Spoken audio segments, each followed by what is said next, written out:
The New Mexico desert, vast, unforgiving and silent. Its endless stretches of sand and rock seem to hold secrets buried deep beneath the surface, waiting to be uncovered. The harsh sun beats down relentlessly, casting long shadows that dance across the arid landscape. It's a place where time seems to stand still, where the silence is so profound it almost has a weight of its own. It was here, in a nondescript trailer near the quiet town of Truth or Consequences, that a horror story unfolded. A tale so gruesome it would etch itself onto the very soul of those who dared to learn its details. The trailer, seemingly ordinary from the outside, held within it a darkness that defied comprehension. This is the story of David Parker Ray, the toy box killer, a man whose depravity knew no bounds. His actions were so vile, so inhumane, that they left an indelible mark on the annals of criminal history. Ray's story is not just one of murder, but of unimaginable cruelty and sadism. David Parker Ray was a man who on the surface appeared to be just another face in the crowd. But beneath that facade lay a monster, a predator who thrived on the pain and suffering of others. His nickname, the Toy Box Killer, was derived from the nightmarish chamber he created to carry out his heinous acts. Ray was a seemingly ordinary man, living a double life that would curdle the blood of the bravest soul. By day, he was a park custodian, a face in the crowd, blending in with the normalcy of everyday life. He was known to his neighbours and colleagues as a quiet, unassuming man, someone who kept to himself and never drew attention. By day, he was a park custodian, a face in the crowd, blending in with the normalcy of everyday life. He maintained the parks, ensuring they were clean and safe for the community. To those who knew him, he was just another hard-working individual, doing his part to keep the town in order.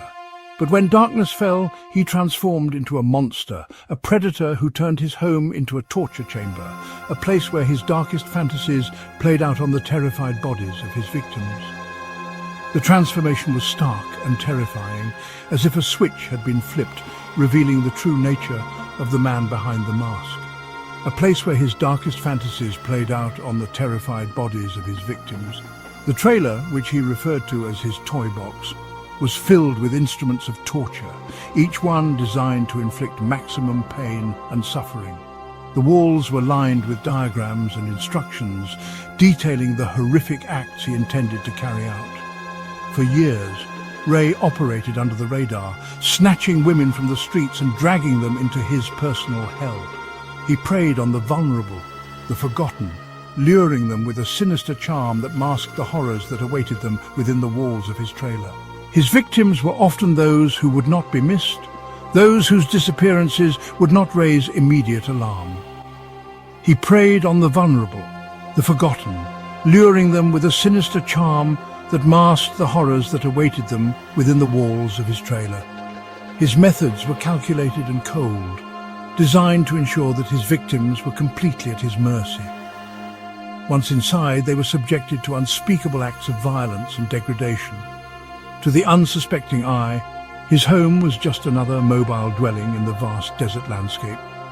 It blended in seamlessly with its surroundings, giving no hint of the atrocities that took place within. The isolation of the desert provided the perfect cover, ensuring that the screams of his victims would never be heard. But behind the unremarkable facade lay a chamber of horrors that would forever be known as the Toy Box. It was a place meticulously designed to inflict maximum terror and pain, a true house of horrors where Ray's darkest desires were brought to life. The very air inside seemed to vibrate with the echoes of past torments. It was a place where fear hung heavy in the air, where the stench of suffering clung to every surface. The walls seemed to close in, suffocating those within with the weight of their own terror.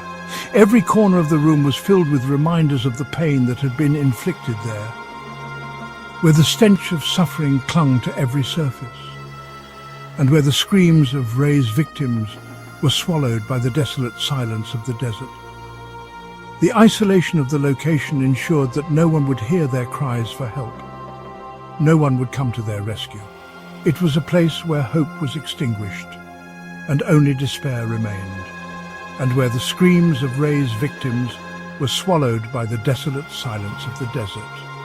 The vast emptiness of the desert served as a perfect accomplice to Ray's crimes, hiding the evidence of his atrocities and ensuring that his victims' final moments were spent in utter isolation. This was not just a place of death, it was a playground for a sadist, a living nightmare where Ray indulged his darkest desires.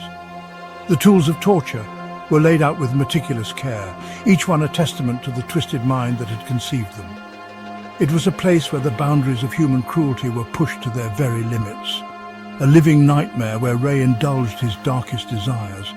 His actions were not just about inflicting pain, but about exerting control, about breaking the will of his victims and reducing them to mere objects for his gratification. The true horror of David Parker Ray's crimes lies not just in the physical suffering he inflicted, but in the psychological torment that accompanied it. Stepping inside the toy box was like crossing the threshold into a nightmare. The very air seemed to hum with a sinister energy, as if the walls themselves were whispering tales of the unspeakable acts that had taken place within. The dim lighting cast long, eerie shadows that danced across the cluttered room, creating an atmosphere of dread and foreboding. The air was thick with the metallic scent of blood and the pungent odor of disinfectant, a nauseating combination that clung to the back of the throat. It was as if the very essence of pain and suffering had been absorbed into the walls, creating a palpable sense of dread that was impossible to ignore. A chilling testament to the horrors that unfolded within those walls. Each object in the room seemed to have a story, a dark history of the torment it had been used to inflict. The room was a museum of pain, each exhibit more horrifying than the last. Every inch of the trailer had been meticulously designed for one purpose: to inflict the maximum amount of pain and suffering imaginable.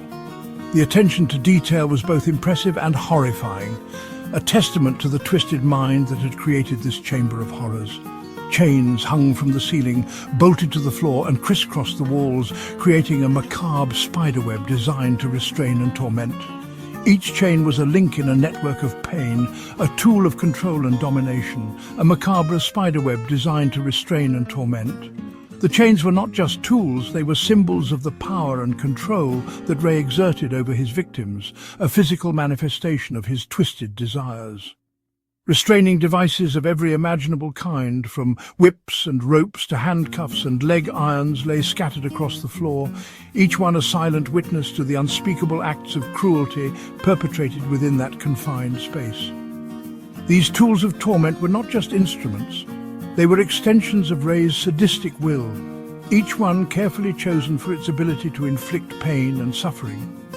Each one a silent witness to the unspeakable acts of cruelty perpetrated within that confined space. The floor itself seemed to absorb the agony, a silent partner in the horrors that had unfolded. A gynecological chair sat in the center of the room, cold, sterile and menacing. It was a chilling symbol of Ray's twisted desires, a place where his victims were strapped down and subjected to unimaginable torment. The chair was not just a piece of furniture, it was a throne of suffering, a place where the boundaries of human endurance were tested and broken. It was a chilling symbol of Ray's twisted desires, a place where his victims were strapped down and subjected to unimaginable torment. The chair was a focal point of the room, a grim reminder of the suffering that had taken place, a place where his victims were strapped down and subjected to unimaginable torment. The straps and restraints were worn and stained, evidence of the countless victims who had been held captive in that chair. Surgical instruments lay neatly arranged on a nearby table, their gleaming surfaces reflecting the dim light that filtered through the boarded-up windows. Each instrument was a tool of pain, carefully selected for its ability to inflict maximum suffering, their gleaming surfaces reflecting the dim light that filtered through the boarded-up windows. The instruments were a stark contrast to the dark, grimy surroundings, their cold, sterile appearance only adding to the sense of dread that permeated the room. Each one was a silent witness to the horrors that had been inflicted, a testament to the cruelty that had taken place within those walls. What could drive a man to commit such unspeakable acts of cruelty? What dark forces lurked within the mind of David Parker Ray? transforming him from a seemingly ordinary man into a monster who reveled in the suffering of others. To understand the depths of Ray's depravity, we must delve into the twisted labyrinth of his psyche. Ray was a sadist, a man who derived pleasure from inflicting pain. His desires were not merely sexual, they were rooted in a deep-seated need for control, for dominance over his victims. He meticulously planned his attacks, taking pleasure in every detail of his victims' suffering. He recorded his crimes, his voice a chilling narrative over the screams of the women he tortured. These tapes, later recovered by police, provided a horrifying glimpse into the mind of a man consumed by darkness. In his own words, Ray revealed his twisted fantasies, his belief that he was engaged in a game, a macabre power play in which he held all the cards. David Parker Ray didn't stumble into his life of depravity. He was a hunter, carefully stalking his prey. His methods were calculated, his actions deliberate. He spent years perfecting his approach, learning how to blend into the shadows, how to become invisible in plain sight. He frequented bars and truck stops, places where vulnerable women, often living on the fringes of society, sought solace or escape. These were women who were often overlooked by society, making them easy targets for someone like Ray. He knew how to spot the signs of vulnerability, how to identify those who were most likely to fall for his deceit. He was cunning, using a combination of charm and feigned concern to disarm his victims, convincing them that he was someone they could trust. His charm was his weapon, his concern a trap. He would engage them in conversation, listen to their stories, and offer a shoulder to cry on. He would offer them a drink, a gesture that seemed harmless but was the first step in his sinister plan. A ride home, a seemingly kind offer that masked his true intentions. He knew that once they were in his car, they were at his mercy, or a sympathetic ear to their problems. He would listen intently, nodding in all the right places, making them feel heard and understood. This was all part of his strategy, a way to lower their defenses and make them more susceptible to his manipulation. But these acts of kindness were nothing more than a predator's ruse, a way to gain their trust before he revealed his true nature. Once he had them alone, his demeanor would shift, the mask of normalcy slipping away to reveal the monster beneath.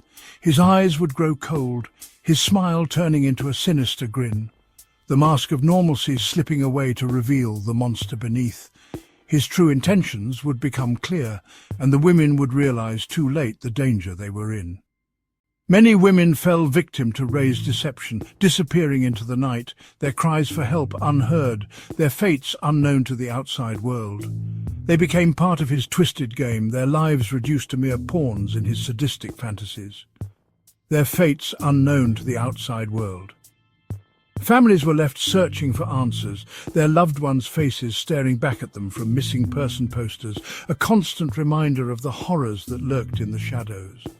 But some, through a combination of courage, luck, and sheer determination, managed to escape the clutches of the toy box killer.